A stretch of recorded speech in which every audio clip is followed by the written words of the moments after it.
शुरुआत में हम देखते हैं कि हमारा मुख्य किरदार लियू न्यान सड़क पर उदासी से चलता हुआ आहें भर रहा है। वजह, एक और इंटरव्यू में फेल हो गया। फिर वो खुद का इंट्रो देते हुए कहता है, मेरा नाम लियू न्यान है और ये मेरा 18वां इंटरव्यू था जिसमें मुझे रिजेक्ट कर दिया गया। हालांकि ग्रेजुएशन के बाद जिंदगी ने मुझे कई चैलेंज दिए हैं, लेकिन मेरी गर्लफ्रेंड हमेशा मेरे बुरे वक्त में मेरा सहारा रही है। खैर, इंटरव्यू वगैरह को भूलो, मेरी गर्लफ्रेंड मेरा इंतज़ार कर रही है। वैसे लियू पिछले हफ्ते से फूड डिलीवरी का काम कर रहा है। आज उसकी गर्लफ्रेंड के साथ तीसरी एनिवर्सरी है और वो उसे सरप्राइज देना चाहता है।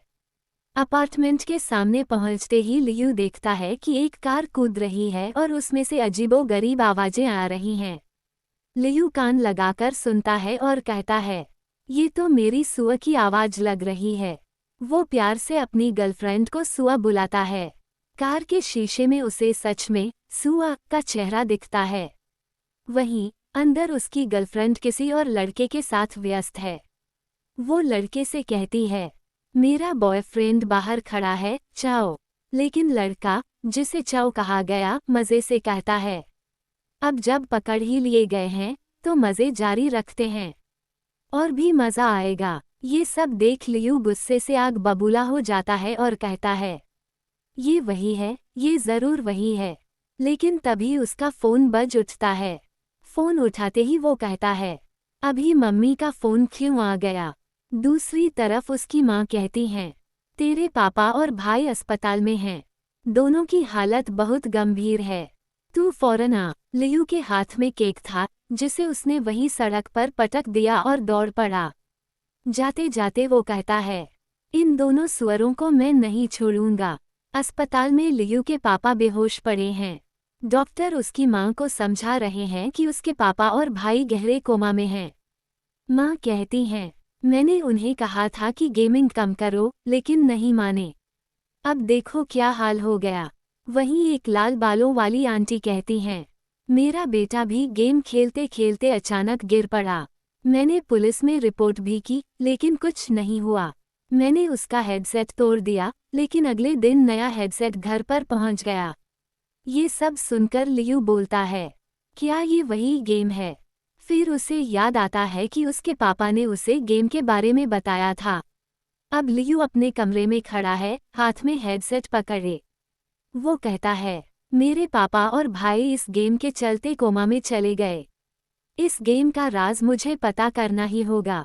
कहते हुए वो गेम में एंटर करता है। गेम में घुसते ही उसका सामना एक भूत से होता है। भूत कहता है, मुझे आदमी चाहिए। लियू जवाब देता है, सुन बे, मेरे पास AK-47 है। भूत, मॉन्स्टर, डेमन, सबको सीधे स्वर्ग भेजता हूँ। घबराओ मत। भूत को मारने के बाद उसे सिक्के और एक जेम गिरते दिखते हैं। लियू कहता है, लूट थोड़ी कम है, पर चलो काम चला लूंगा। ये जेम 300 कल्टिवेशन पॉइंट देगा। शायद मेरी किस्मत अब चमकने वाली है। लेकिन तभी उस पर बिजली गिरती है। लियू हंसते हुए कहता है, देखो दोस्तों, जब सब कुछ सही चल रहा हो तो ऐसा ही होता है। इसके बाद कुछ गुंडे उस पर हमला कर देते हैं, लेकिन लियू किसी तरह भाग जाता है। भागने के दौरान उसे एक लेजर बीम लगती है और उसकी हेल्थ 40% रह जाती है। वो कहता है, पीठ पीछे वार करने वाले हमेशा काया होते हैं। आखिरकार लियू गिर जाता है। वो कहता है, ये तो सिर्फ एक गेम है, लेकिन ये दर्द इतना असली क्यों लग रहा है। वो मरने वाला होता है, लेकिन उसे एक आवाज़ सुनाई देती है। आंखें खोलने पर वो खुद को दो खूबसूरत औरतों के बीच पाता है। वो चौंक कर कहता है, आखिर ये जगह है क्या। और ये दोनों प्लेयर्स जैसे नहीं लग रहे।